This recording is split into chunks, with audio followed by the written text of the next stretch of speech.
The story begins with a team of explorers in the middle of the South Atlantic Ocean.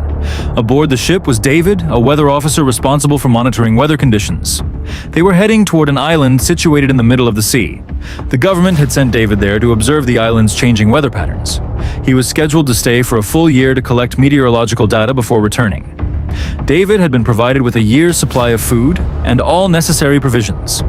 After a journey lasting several days, they finally reached the island and disembarked using a boat. The island was completely desolate. Not a single living creature was in sight. There was a lighthouse and a small house on the island where David was to stay. A weather officer named Robert had previously lived there, but his term of duty had ended. He had spent the entire year alone on the island collecting weather data. Now David was to take his place for the coming year, while Robert would return with the ship. However, when the team inspected the house, they were shocked to find no trace of anyone. The previous officer's belongings were scattered all over the room. Suspecting that someone might be inside the lighthouse, the captain and David wasted no time and headed towards it. They all witnessed a strange sight there. They saw that the lighthouse was surrounded by sharp, sturdy wooden stakes, as if someone had deliberately barricaded it to prevent anyone from entering. The captain and David knocked on the lighthouse gate several times, but received no response from within. Finally, they shoved the gate open and stepped inside. Inside, they found a man named Gruner. When they asked Gruner about the former weather officer, Robert, he replied that the man was dead. He had gone towards the sea and never returned. David and the captain were shocked by Gruner's words. After hearing this, the captain told David he could still come back with them if he wished, but David refused. He thought that if he could provide the government with accurate weather reports from the island, he could earn a handsome sum. The captain gave him a gun for protection and remarked that the place didn't seem safe, telling him to take care of himself. Leaving him behind, the others departed, planning to return in a year. After the captain left, David tidied up the place and made it livable. Later that night, he found a diary in a drawer that had belonged to the former weather officer, Robert. The diary contained a lot of information about the island. It mentioned a mysterious creature, though the details were unclear and some parts were incomplete. David read every line carefully. The diary also featured sketches of strange animals. David couldn't fathom why the officer had drawn them. Perhaps he had done it to pass the time while alone. One page even held a photograph of the former officer's wife. Eventually, David grew tired from reading and slowly drifted off to sleep. The next morning, David began collecting weather data. However, he stopped in his tracks as soon as he reached the seashore. He noticed stones arranged in a peculiar way among the rocks, with seashells placed between them. Seeing this strange pattern, David wondered if Gruner was responsible for it. With that thought in mind, he returned to his work. While working, he looked through his binoculars towards the lighthouse and spotted another person alongside Gruner. Yet, in the blink of an eye, the figure vanished. David tried to catch another glimpse of it, but dismissed the idea, thinking it was just his imagination.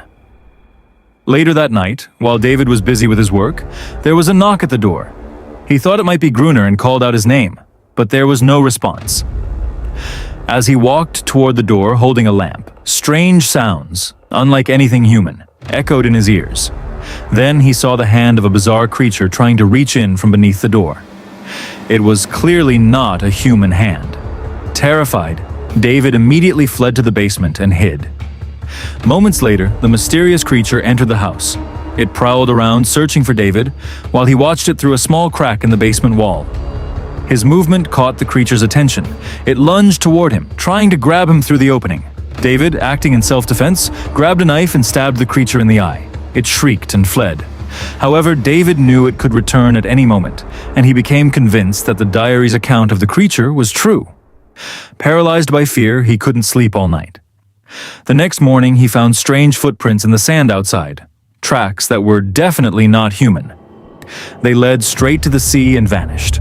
David finally understood why Gruner had surrounded the lighthouse with sharpened stakes. He realized that staying in the house put him in mortal danger from the creature. Terrified, he ran toward the lighthouse, shouting for Gruner to open the gate and let him in. But Gruner refused, telling him he should have left with the ship. David returns in disappointment because Kroner didn't want him anywhere near the lighthouse. He had even splashed water on him and ordered him to leave.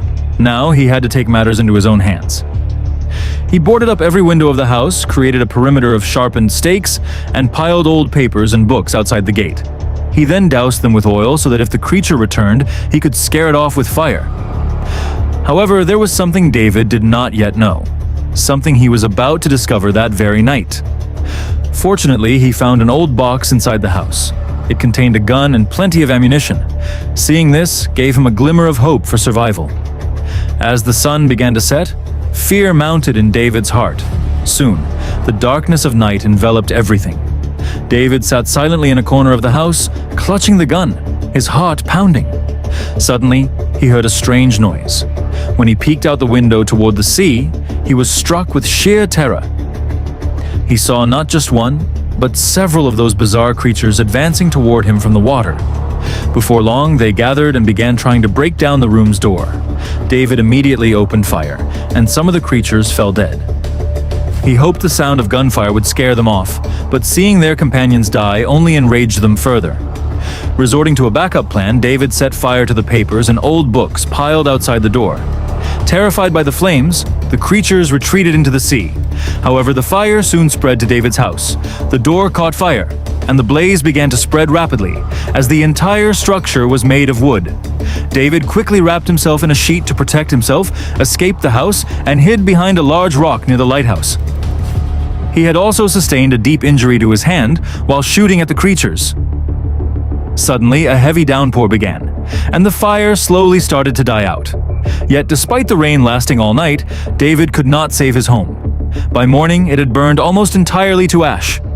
Now, to survive, he had to seek refuge in the lighthouse. He picked up his rifle, concealed himself among the rocks near the lighthouse, and waited for Gruner to come and fetch water. When Gruner stepped out of the lighthouse to fetch water, David followed him. Suddenly, a strange creature lurking near Gruner attacked David, but David managed to subdue it. The creature turned out to be Gruner's guardian. Just as David was about to shoot it, Gruner stopped him, saying, "Wait, it's my pet." David held his fire and seized the opportunity to propose a deal. If the creature was to be kept alive, he would be allowed to stay in the lighthouse. Otherwise, he would kill it.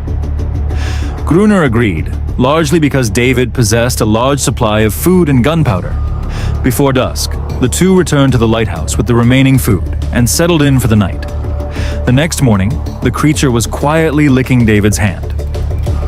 When David woke up, he saw that his hand had completely healed, thanks to the creature licking it. David was amazed by this.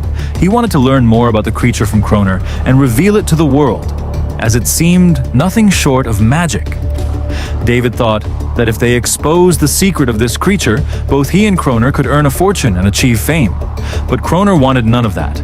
He had no desire to leave the island.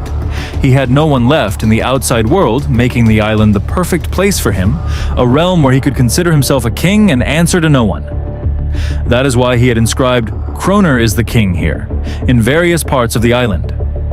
David wondered how this strange creature had become so subservient to Kroner. Kroner explained that he had once saved its life after it accidentally got caught in his fishing net. The creature was small back then, and from that day on, it stayed with him and began obeying his every command. However, Kroner was a harsh man who treated the creature terribly. He even engaged in sexual acts with it daily. Kroner recounted how the creature had once attacked him, but he punished it so severely that it began to view itself as his slave. You can now understand why those creatures emerge from the sea every night. They come to rescue their companion from Kroner and take it back. But Kroner never allows that to happen. The creatures cannot attack during the day because sunlight burns their skin.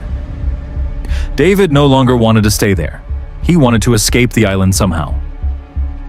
As evening fell, Kroner told him to get his gun ready, warning that the creatures could attack at any moment. They prepared to switch on the lighthouse beam, and soon a vast number of creatures emerged from the sea, advancing toward the lighthouse.